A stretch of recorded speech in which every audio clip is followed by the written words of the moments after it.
but I think we also have to avoid saying, why don't people have the courage to speak up in this organization? Well, it's not courage that they need. If people aren't speaking up, there's a reason.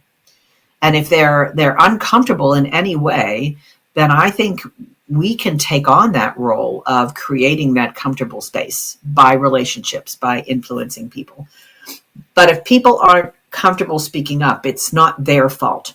It's not the fault of the worker if they don't feel comfortable speaking up. There's something in the environment that's keeping them from doing that.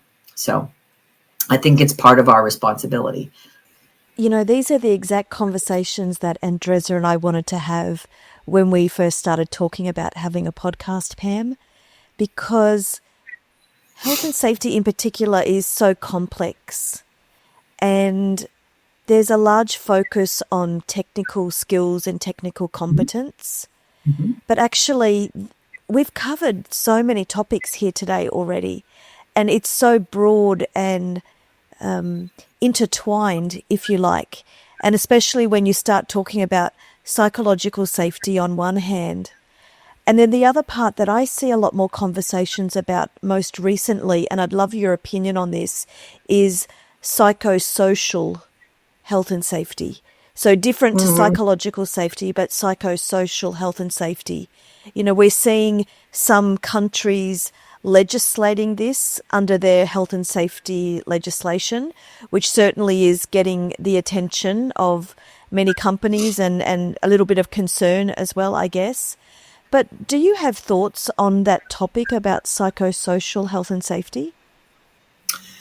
I do. And again, I think it all ties into what we've been talking about in terms of our role as leaders to help create the environment, to help develop the relationships, to understand what workers are dealing with, to help create that environment.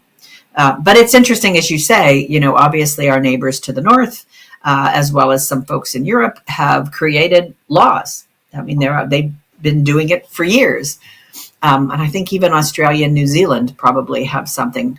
The likelihood that we'll see something like that here in the United States, I think is really very, very slim.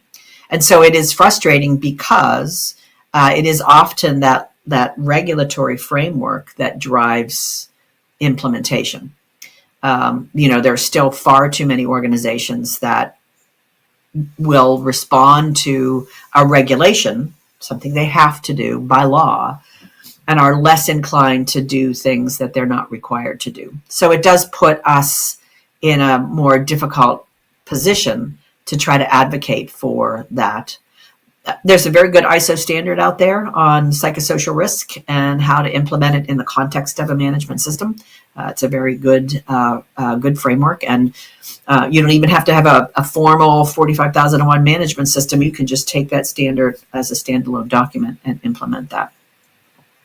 So I think it is all part of some of this evolution that we've been talking about in our profession, where we've gotten away from reading the OSHA regulations. And I think, in your early part of your career, mastering the technical part of what you do is very important.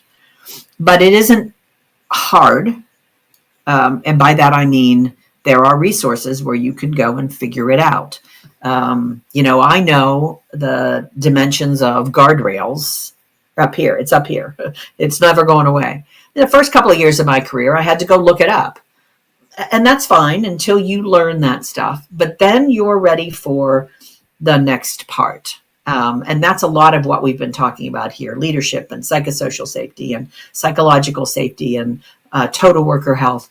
Those are, some people call them soft skills, right? I call them essential non-technical skills, because that's really what they are.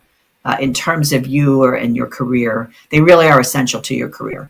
You can be a very talented and exceptionally good technician. You can write a fall protection plan and a hearing conservation plan and, a great checklist for an inspection. And you can do that really, really well. But that's a technical level. And if you want to go above that, you really need to begin to learn and develop those types of non-technical essential skills, like those that are associated with leadership. And that's really where you begin to, frankly, have more fun in your career. So that's kind of been my expectation. And how is it more fun?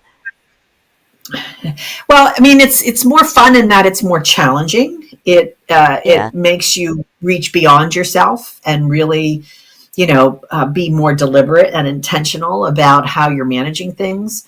If you're being asked to write a hearing conservation hearing conservation program, it's pretty easy. You just go to the OSHA standard and you figure out what it says has to be in there, and you set up how to get your baseline and annual audiograms done, and you make sure you have enough hearing protection. And, that's important.